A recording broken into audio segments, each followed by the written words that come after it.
All right, let's comp some more stuff. Let's add the monitors now. So in our graphics, we've got our graphics that we already imported. Let's go ahead and turn on our 3D tracked monitors, which are just checkerboards at the moment. So I'll go into the left one, bring in the graphics, turn off the checkerboard just in case I want to look at it again later. Let's go up one, down into the right, plop the graphics in there, go back up to our 3D tracked monitors again. Now we've got the monitors sitting in the correct spot. Go back up to the main work. We'll get the depth of field in there accurately. Looks like our focal plane is focused kind of the front edge of this one on the right. And it kind of goes out of focus as you get to the far left. One thing that I'm hyper aware of is aliasing. That can happen when you have a really sharp object, especially along thin lines. You'll see some aliasing issues. To fix that, we're going to sling a little bit of blur onto it prior to the corner pin. It's like a little bit of pre-blur. Make sure I hold control so it does it very subtly. And do the same thing on the screen, right? All right. And that kind of takes the edge off. Once I've done that, now we can add the camera blur. I'm going to apply it as an adjustment layer so that it kind of spreads across both monitors in an accurate way. We'll call this depth of field. Again, I'll just put a camera lens blur on this. This time we're going to utilize a blur map though. So I'm going to go ahead and just make it to do a quick blur map. I'm going to create a solid. I'm just going to immediately pre-comp that. We'll call it depth map. And I'm just going to throw a gradient ramp on that. And our focal plane is somewhere here. Go check out my handiwork here. I can just kind of turn this on a low opacity to kind of see what's happening. This kind of makes it a quick and easy way. I can just do an adjustment here. The black is where it'll be in focus. So I think somewhere around there. And we'll have it be going out of focus to the far end of the monitors. So it gives us this range, which will give us a lot of control here when we're adding our custom depth. That layer does not need to be turned on. We're just going to source it from this effect. So from the camera lens blur effect here.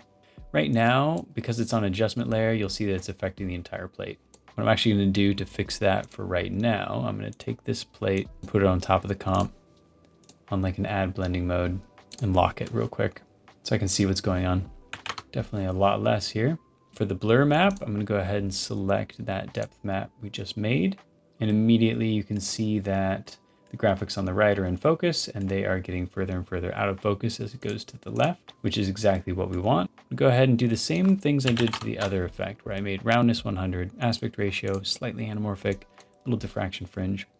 And I'm going to keep lowering this until we match the plate precisely. Beneath the graphics, you can even see the graphics of the screen below it. So it's actually a really helpful reference. It might even be just a hair more blurred. All right. I'm just going to go back up to the main work to check it out. I can actually see a tiny bit of the old graphics coming through, so I'm going to fix that here in a second. This one on the right, I feel like is still too sharp. Let's go ahead and go into here.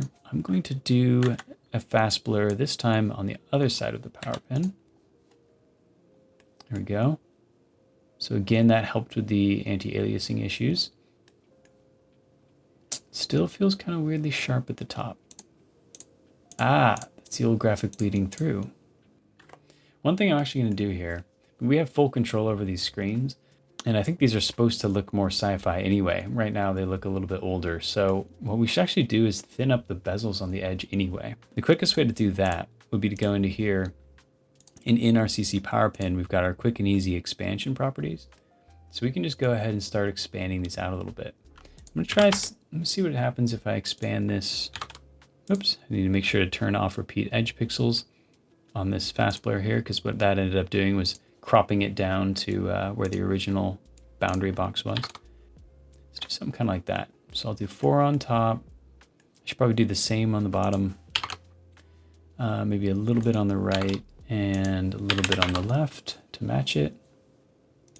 All right, that'll be cooler. Already looks more modern. We'll do the same on the left. For this one, the 4 is looking too much on the bottom. Let's go with 3. That's better. And that will immediately fix some of those edge issues we were seeing anyway. There we go. This line does not look straight on the bottom edge here. I'm going to fix that. I'm going to fix that by just lifting that corner a little bit in the bottom left. So I'm going to go bottom left, select it, make sure it gets both, hold control and lift up. There we go, that's better. The line looks straighter down here.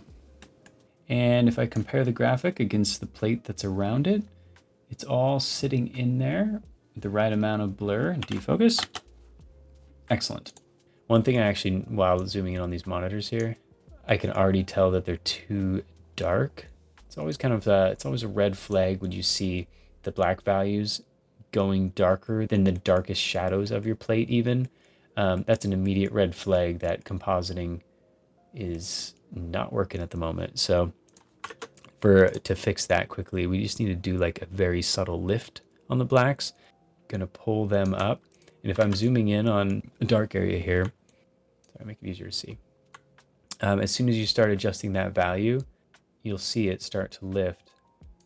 And I haven't gone very far at all. If you aren't used to working in linear in After Effects, the values would be so different. To do the same visual effect, you might actually take this black level and go up to like here. If you were working in sRGB or X709, if I turn on and off this levels, you can actually see that it's actually doing a lot. If I turn off my exposure adjustment, toggle it on and off now, you can see that it actually is helping a lot. Let me go back to that 018. It's lifting it up. It actually already feels a lot more natural than it did without it. While we're here, let's go ahead and bring back some of the roto. Let's go ahead and bring the lamp back on top here.